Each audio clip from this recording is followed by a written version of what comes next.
Shalom saudara-saudara, saat teduh kita hari ini dari Yeremia 43. Demikian sabda Allah yang saya bacakan di ayat 1-2, 4-13.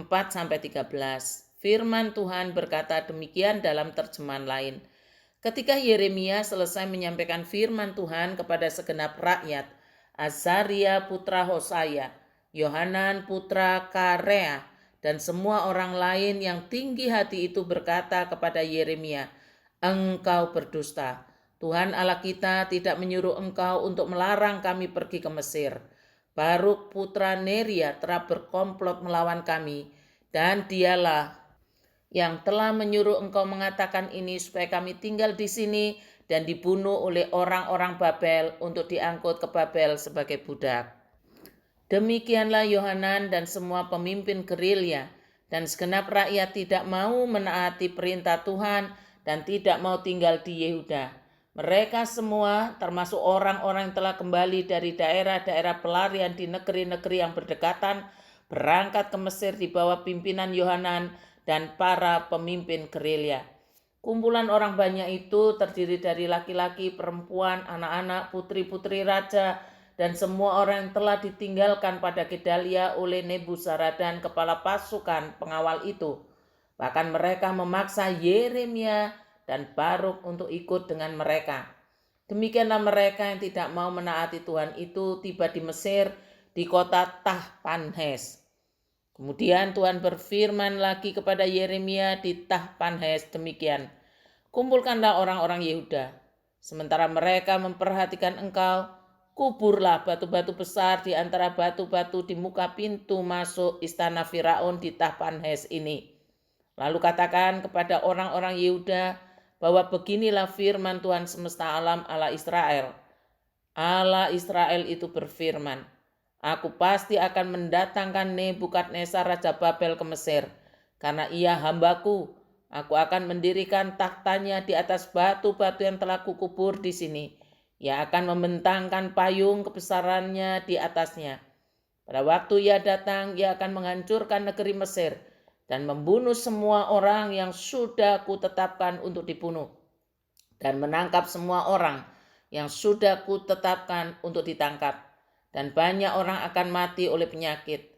Ia akan membakar semua kuil ala-ala Mesir dan membakar semua berhala serta mengangkut orang-orang Yehuda sebagai tawanan.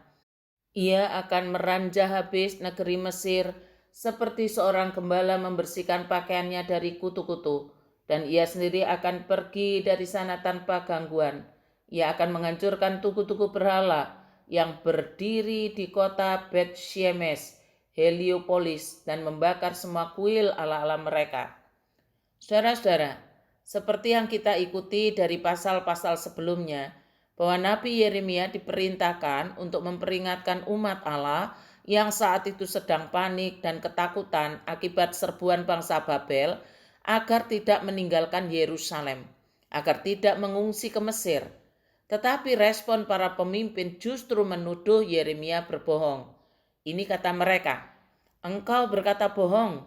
Tuhan Allah kita tidak mengutus engkau untuk berkata, janganlah pergi ke Mesir untuk tinggal sebagai orang asing di sana.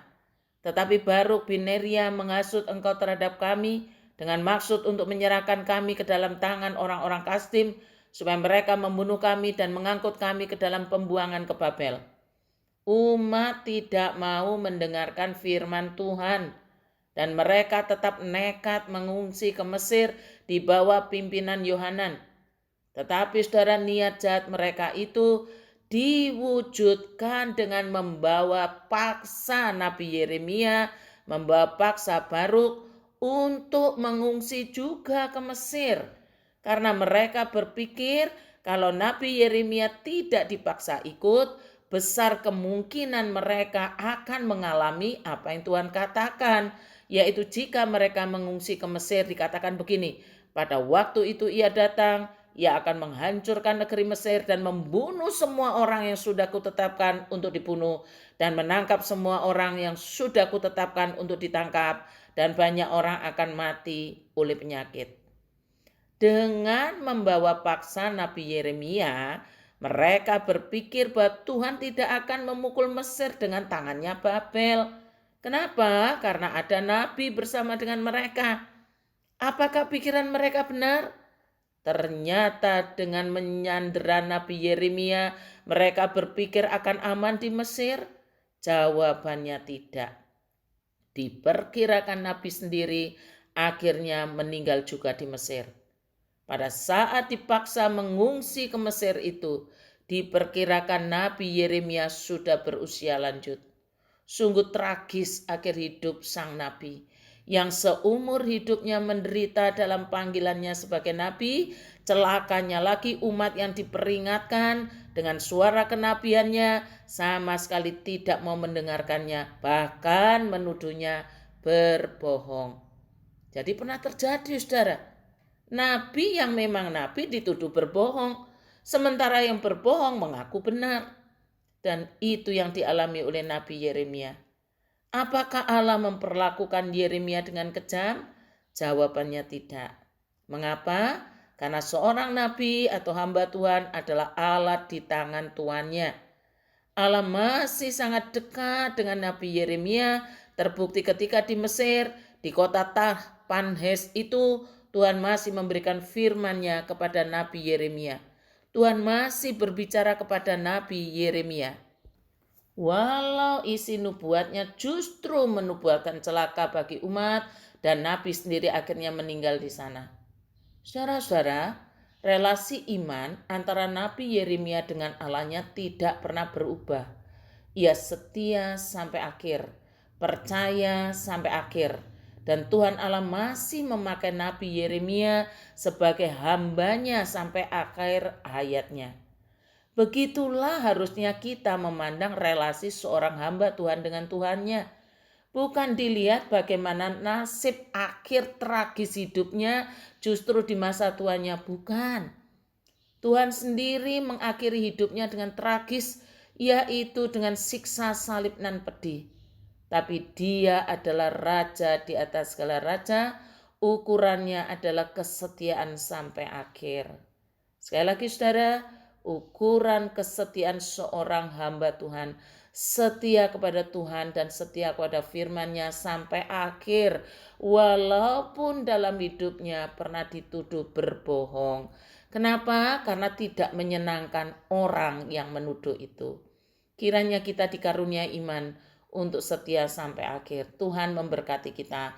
Selamat ulang tahun Regia Monica. Kiranya Tuhan karuniakan iman yang sejati, setia sampai akhir. Mari kita berdoa. Tuhan, terima kasih untuk firman-Mu hari ini. Firman yang begitu menguatkan panggilan untuk setia sampai akhir.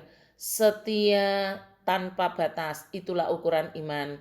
Sekalipun ada banyak hambatan, tantangan, jebakan, bahkan tuduhan-tuduhan berbohong itu, Nabi setia kepadamu. Kiranya Engkau karuniakan iman yang demikian kepada kami sekalian. Berdoa untuk Regia Monica yang ulang tahun, kiranya Engkau karuniai iman yang hidup, iman yang setia kepada Allah. Menyerahkan ke dalam tangan-Mu Tuhan untuk kebaktian keluarga besok. Kiranya Engkau memberkati sehingga kami semua dilatih bagaimana mulai anak-anak sampai orang tua.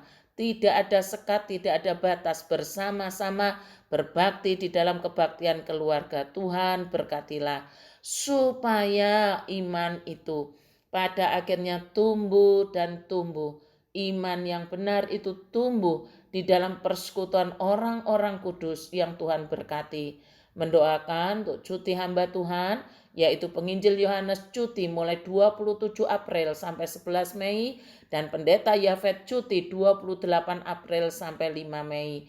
Apapun yang mereka kerjakan Tuhan, biarlah itu merefresh kehidupan mereka, kesalehan mereka. Benar-benar introspeksi diri di dalam panggilan Tuhan atas diri mereka dan keluarganya. Gladi bersih pasca wilayah Tuhan yang akan kami kerjakan 8 Mei pukul 6 sore. Tuhan kiranya Engkau tolong tim yang akan gladi bersih termasuk di dalam pengisi acara.